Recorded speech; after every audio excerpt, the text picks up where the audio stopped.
الحمدللہ رب العالمین والصلاة والسلام علی رسولہ الکریم، اما بعد فاعوذ باللہ من الشیطان الرجیم، بسم اللہ الرحمن الرحیم۔ وعن ابی ہریرہ رضی اللہ تعالی عنہ ان النبی صلی اللہ علیہ وسلم قال اذا صلیتم علی المیت فاخلصوا له الدعاء، رواہ ابو داؤد وصححہ ابن حبان۔ کل کے درس کے اندر ہم نے تکبیرات اور اس کے بعد سورۃ الفاتحہ کا پڑھا تھا۔ تو پہلی تکبیر کے بعد سورۃ الفاتحہ نماز جنازہ میں اور ساتھ میں کوئی اور سورت پڑھی جاتی ہے۔ سورۃ الفاتحہ اس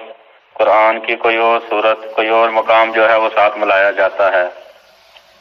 دوسری تکبیر کے بعد درود پڑھا جاتا ہے اور تیسری تکبیر کے بعد جو ہے دعائیں پڑھی جاتی ہیں۔ حافظ ابن حجر جو ہیں وہ دعاؤں کی احادیث تو لے آئے ہیں کہ دعائیں پڑھنی چاہیے، یعنی کہ سورۃ الفاتحہ کے فوراً بعد دعاؤں کی حدیثیں لائے ہیں، جو درود والی حدیث ہے وہ نہیں لائے۔ باقی جو ہے شیخ صالح بن فوزان نے بھی یہی کہا ہے کہ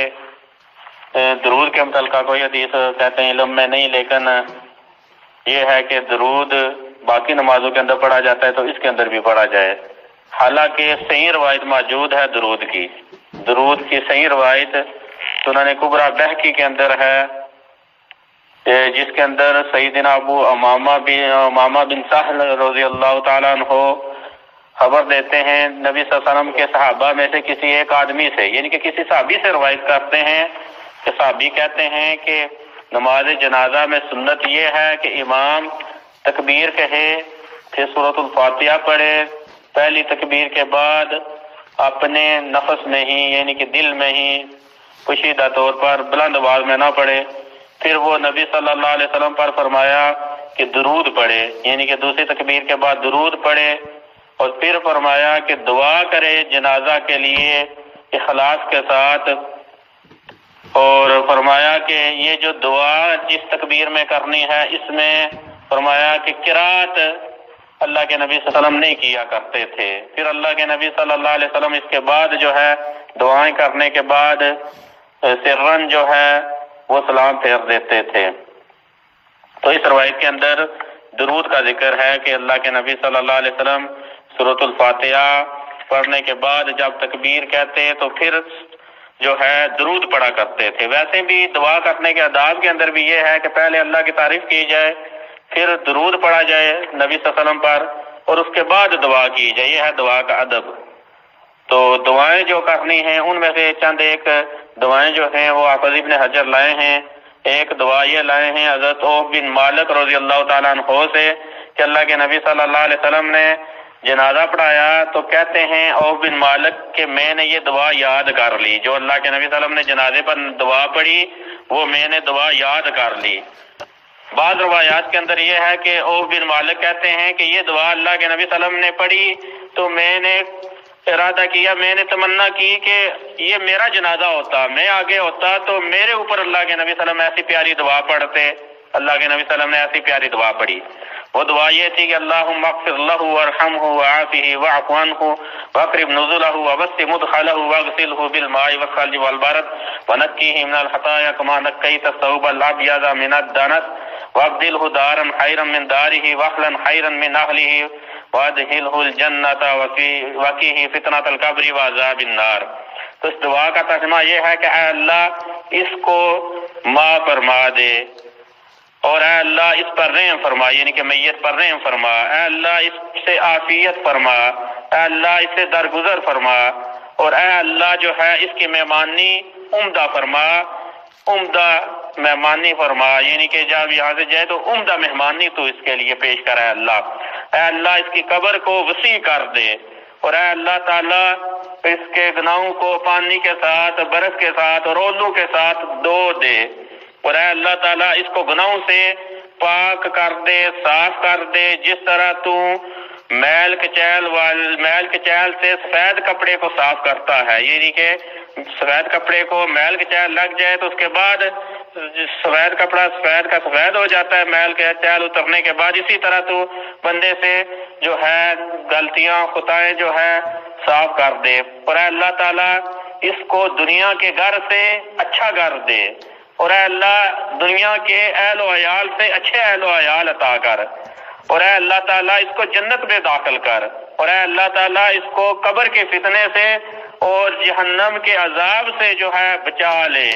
یہ اللہ کے نبی صلی اللہ علیہ وسلم نے دعا کی۔ تو بن مالک کہتے ہیں میں نے تمنا کی کہ کاش کہ میری جنازہ ہوتا، میرے اوپر اللہ کے نبی صلی اللہ علیہ وسلم یہ دعا پڑھتے۔ دوسری جو دعا ہے وہ یہ ہے کہ سیدنا ابو ہریرہ رضی اللہ تعالیٰ عنہ کہتے ہیں کہ اللہ کے نبی صلی اللہ علیہ وسلم جنازے پر یہ دعا پڑھا کرتے تھے، اللہم اغفر لحینا ومیتنا وشاہدینا وغائبینا وصغیرنا وکبیرنا وذکرنا وانثانا، اللہم من احییتہ منا فاحیہ علی الاسلام، اللہم من توفیتہ منا فتوفہ علی الایمان، اللہم لا تحرمنا اجرہ ولا تذلنا بعدہ۔ یہ روایت جو ہے مسلم کے اندر، اور اسی طرح جو ہے اربع سنن ابی داؤد، ابن ماجہ، نسائی، ترمذی جو ہے ان کے اندر یہ روایت موجود ہے۔ اس دعا کے اندر جو ہے زندہ لوگوں کے لیے جو ہے دعا مانگی گئی ہے۔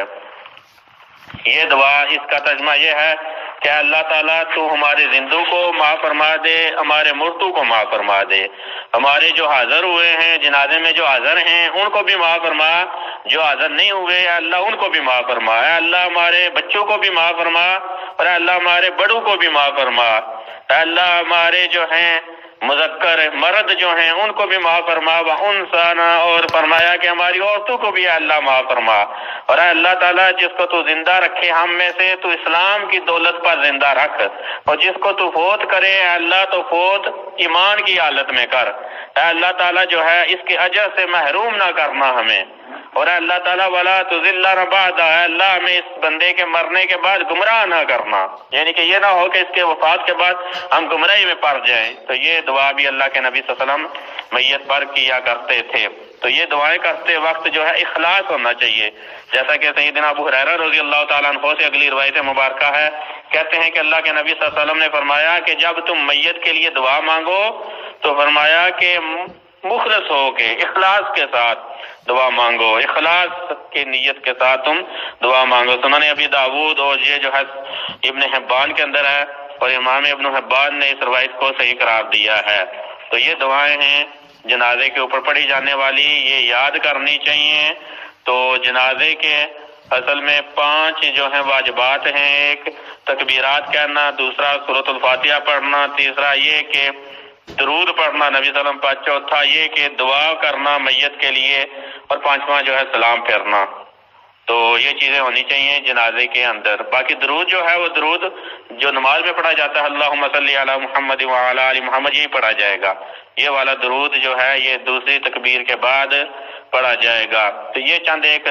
دعائیں تھیں، اس کے علاوہ بھی دعائیں ہیں، اس کے علاوہ بھی دعائیں کی جا سکتی ہیں۔ یہ دعائیں جو ہیں اللہ کے نبی صلی اللہ علیہ وسلم سے چند ایک جو تھی حافظ ابن حجر نے نقل کی ہیں، تو یہ دعائیں ہر ایک کو یاد کرنی چاہیے کہ یاد کرے۔ باقی جو او بن مالک والی روایت ہے اس سے ایک چیز یہ بھی ثابت ہوتی ہے کہ بلند آواز میں جنازہ پڑھا جائے، کیونکہ او بن مالک کہتے ہیں میں نے یاد کی، تو یاد تب بھی ہوتی ہے جب اللہ کے نبی صلی اللہ علیہ وسلم نے بلند آواز میں پڑھی ہو تو سنی ہوگی انہوں نے، نہیں تو ویسے اللہ کے نبی صلی اللہ علیہ وسلم اگر آہستہ آواز میں پڑھے تو پھر تو نہیں ہوتی۔ ہاں اولن یہی ہے کہ جنازہ جو ہے وہ آہستہ آواز میں پڑھا جائے اس جگہ پر جہاں پر سب کو دعائیں یاد ہوں۔ ہمارے ہاں یہ ہوتا ہے کہ 100 میں سے 1 سے 2 آدمیوں کو یاد ہوتی ہیں دعائیں، باقی ویسے ادھر منہ اٹھا کے کھڑے ہو جاتے ہیں۔ تو لہذا اس لیے ہمارے ہاں یہ راجی چیز ہے کہ بلند آواز میں پڑھی جائیں، جن کو نہیں یاد وہ آمین کہیں دعاؤں کے ساتھ، اور میت کے لیے اخلاص کے ساتھ دعا کے اندر شامل ہو جائیں۔ تو یہاں پر جہالت ہے، لوگوں کو یاد نہیں ہے، تو بلند آواز میں پڑھی جائے کہ لوگ جو ہیں دعا کے اندر شریک ہو جائیں۔ نہیں پڑھیں گے بلند آواز میں تو وہ ویسے کھڑے ہو کے پیچھے چلے جائیں گے، اگر بلند آواز میں پڑھیں گے تو وہ آمین کہیں گے اور میت کے لیے دعا کے اندر شامل ہو جائیں گے۔ باقی جو ہے کل کے درس کے اندر یہ بیان ہوگا کہ نماز جنازہ جو ہے اس کو جلدی لے جانا چاہیے، اور نماز جنازہ کے اندر شامل ہونے والے کی کیا فضیلت ہے، شامل ہونے کے لیے کیا فضیلت رکھی ہے اللہ رب العزت نے، تو یہ کل بیان ہوگا۔ واستغفر اللہ لی ولکم ولسائر المسلمین والمسلمات، واخر دعوانا ان الحمد للہ رب العالمین۔